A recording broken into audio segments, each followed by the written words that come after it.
ശ്യാമള എന്നും അതിമോഹകാരിയായിരുന്നു. സമ്പന്ന കുടുംബത്തിൽ ജനിച്ച ശ്യാമളയ്ക്ക് അച്ഛന്റെ മരണശേഷം എല്ലാം സ്വന്തം ജ്യേഷ്ഠനായിരുന്നു. പ്രീ ഡിഗ്രിക്ക് നല്ല നിലയിൽ തോറ്റ ശ്യാമള ട്യൂട്ടോറിയൽ കോളേജ് അധ്യാപകനുമായി പ്രണയവിവാഹം നടത്തി. അതോടെ കുടുംബാംഗങ്ങളെല്ലാം ശ്യാമളയെ ഒറ്റപ്പെടുത്തി. എങ്കിലും ശ്യാമള പൊരുതി നിന്നു. പിന്നെ അങ്ങോട്ട് തന്റെ ജ്യേഷ്ഠനെ തോൽപ്പിക്കുവാനായാണ് ശ്യാമള ജീവിച്ചത്. അപ്രതീക്ഷിതമായ ചില സംഭവ വികാസങ്ങളിലൂടെ MLA ആയും മന്ത്രിയുമായും ശ്യാമള മാറുന്നു. ഇതിനിടയിൽ തന്റെ മകനും TV ചാനൽ എഡിറ്ററുമായ ആകാശ് ഒരു ചാനൽ അവതാരകയായ അഞ്ജലിയെയും കൂട്ടി വീട്ടിലെത്തുന്നു. ഇതോടെ അതിമോഹകാരിയും മന്ത്രിയുമായ ശ്യാമളയും മരുമകളായ അഞ്ജലിയും തമ്മിലുള്ള മത്സരങ്ങളും അതിനിടയിൽ കിടന്ന് വീർപ്പുമുട്ടുന്ന ആദർശിന്റെ ധർമ്മസങ്കടവുമൊക്കെ ആദ്യാവസാനം നർമ്മത്തിലൂടെ പറഞ്ഞു പോവുകയാണ് സകുടുംബം ശ്യാമളയിൽ.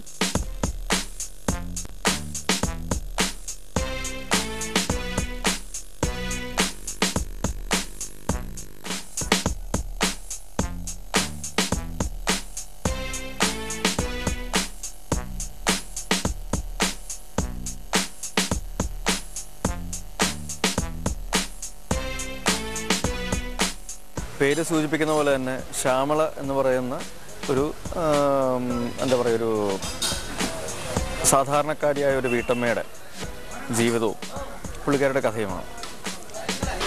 ശ്യാമള വലിയൊരു വീട്ടിലെ പെൺകുട്ടിയായിരുന്നു. പുള്ളിക്കാരി ഒളിച്ചോടി ഒരു വളരെ സാധാരണക്കാരനായ ഒരാളുടെ കൂടെ ജീവിതം നയിക്കുകയാണ്. അപ്പോൾ അതുകൊണ്ട് പുള്ളിക്കാരുടെ ബന്ധുക്കാരൊക്കെ ഭയങ്കര വലിയ നിലയിലുള്ളവരാണ്. അവരോട് ചെറിയൊരു അസൂയയും ഒരു അമർഷവും ഒക്കെ ഉണ്ട് പുള്ളിക്കാരിക്ക്. കാരണം അവരുടെ ഒരു നിലയിൽ ജീവിക്കാൻ പറ്റാത്തതുകൊണ്ട്. അപ്പോൾ അവരുടെ മുമ്പിൽ ഒന്ന് ഞെളിഞ്ഞ് നടക്കുവാനായിട്ട് ശ്യാമള കണ്ടുപിടിച്ച ഒരു കാര്യം, അല്ലെങ്കിൽ പുള്ളിക്കാരുടെ ഒരു ആഗ്രഹം എന്താണെന്ന് വെച്ചാൽ, ഒരേ ഒരു മകനായ ആകാശ് എന്ന് പറയുന്ന ക്യാരക്ടറാണ് ഞാൻ ചെയ്യുന്ന കഥാപാത്രം. ആകാശിന് ഒരു അമേരിക്കൻ യുവതിയെ കൊണ്ട്, ഒരു പെൺകുട്ടിയെ കൊണ്ട് കല്യാണം കഴിപ്പിക്കുക, ഒരു വലിയ നിലയിലാവുക.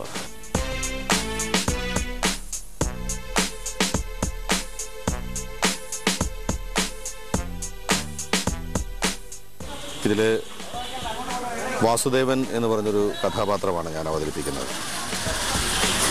ഉർവശിയാണ് എൻ്റെ ഭാര്യയായി അഭിനയിക്കുന്നത്. ചാക്കോച്ചൻ എൻ്റെ മകനാണ്. നെടുമുടി വേണിച്ചേട്ടൻ എൻ്റെ ഭാര്യയുടെ സഹോദരനാണ്. സഹോദരിയും സഹോദരനും തമ്മിലുള്ള ചില മത്സരങ്ങളുടെ കഥയാണ് രാധാകൃഷ്ണൻ മംഗലത്ത് കൃഷ്ണേട്ടനും കൂടി ഈ ചിത്രത്തിൽ ഒരുക്കിയിരിക്കുന്നത്.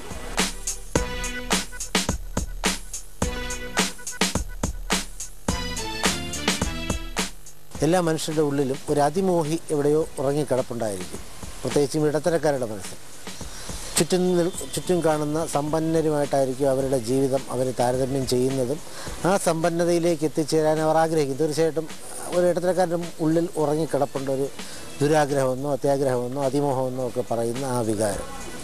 ഇവിടെ കഥാനായികയായ ശ്യാമള എന്ന് പറയുന്ന ഇടത്തരക്കാരി സ്ത്രീ വളരെ പ്രതീക്ഷയോടുകൂടി ഞാൻ കാത്തിരിക്കുന്ന സിനിമയാണ് സകുടുംബം ശ്യാമള.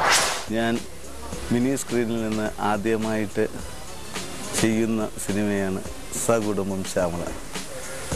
ശ്യാമളയെക്കുറിച്ച് തിരക്കഥാകൃത്തായ കൃഷ്ണ പൂജപ്പുര ചേട്ടൻ പറഞ്ഞു കേട്ടോ. ഇനി ഞാൻ ഈ സിനിമയെക്കുറിച്ച് പറയുകയല്ല ചെയ്യേണ്ടത്, ഞാൻ പ്രേക്ഷകർക്ക് മുന്നിൽ ഇത് അവതരിപ്പിക്കപ്പെടുകയാണ് വേണ്ടത്.